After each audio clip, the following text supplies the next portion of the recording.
أنا في الفيديو ده هقولك على أفضل طريقة أنا وصلت لها لتنظيم الوقت، ممكن تناسبك فتابع معايا للنهاية.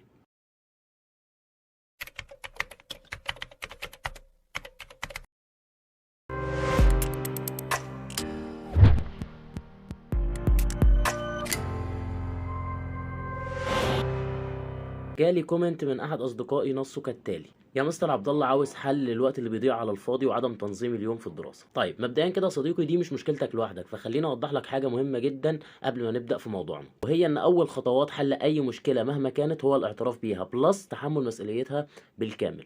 علشان باختصار اعترافك وتقبلك لتحمل المسؤولية هو اللي هيكون الدافع الأقوى ليك اللي يخليك تتقبل أي حلول أو أي طرق تعرض على حضرتك لحل أي مشكلة بتواجهك سواء في تنظيم الوقت أو غيره.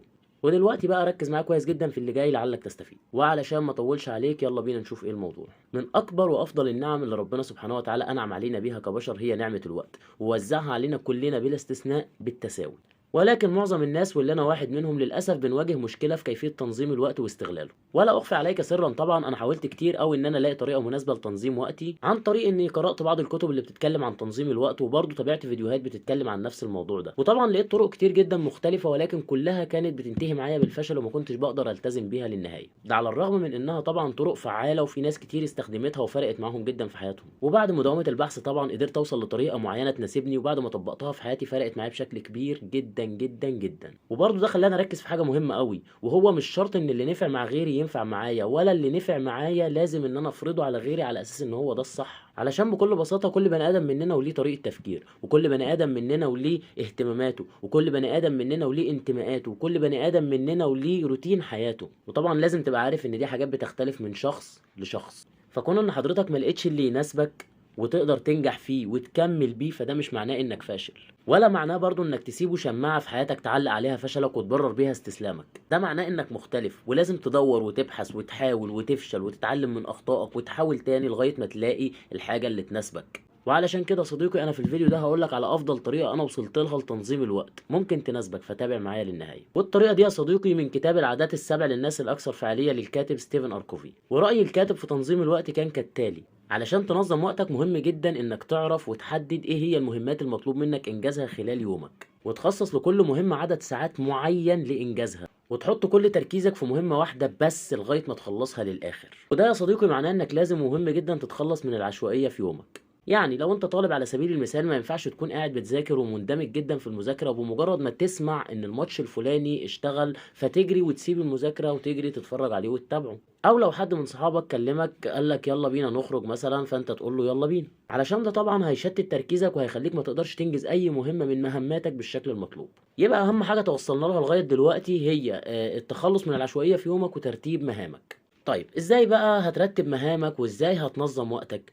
اول حاجة ودي مهمة جدا جدا جدا جدا ان انت يكون معاك ورقة وقلم. هنا بقى الكاتب قالك ان تقديرك لترتيب المهام المطلوبة منك هو اللي هيترتب عليه تنظيم وقتك بشكل تلقائي، وعمل لك جدول لطيف جدا وسماه مصفوفة إدارة الوقت. وطبعا هو ده شكل الجدول، وبالورقة والقلم اللي مع حضرتك هترسم نفس الجدول دوت بنفس الشكل معاك. طيب طبعا الجدول او المصفوفة دي بتنقسم لاربع اقسام زي ما حضرتك شفت، والقسم الاول وده اسمه العاجل المهم، ودي المهام اللي لازم تعملها بشكل يومي او بشكل غير يومي، بس ما ينفعش ما تتعملش. يعني زي الصلاة مهمة عاجلة ويومية ما ينفعش انها تتأجل. وزي مثلا المدرسة او الكلية بتاعتك لو انت طالب، دي برضو حاجة عاجلة ومهمة بشكل يومي. زي شغلك برضو مهمة عاجلة ويومية ما ينفعش انها تتأجل. بالنسبة بقى للمهام المهمة العاجلة الغير يومية، دي بتندرج تحت كل الظروف الطارئة والمستعجلة، زي مشوار مثلا محدش هينفع يعمله غيرك انت، فده برضو عاجل ومهم ولكن بشكل غير يومي. والقسم التاني بقى صديقي هو القسم العاجل الغير مهم، وده اللي بيندرج تحته بقى ايه بعض الانشطه الترفيهيه كده اللي انا وانت بنحبها، زي مثلا فيلم جديد نزل وانت نفسك تشوفه، ده عاجل وليه موعد محدد بس غير مهم مش هيفيدك باي حاجه. وزي ماتش الكوره برضو اللي بنضيع فيه ساعه ونص، عاجل ولكن غير مهم.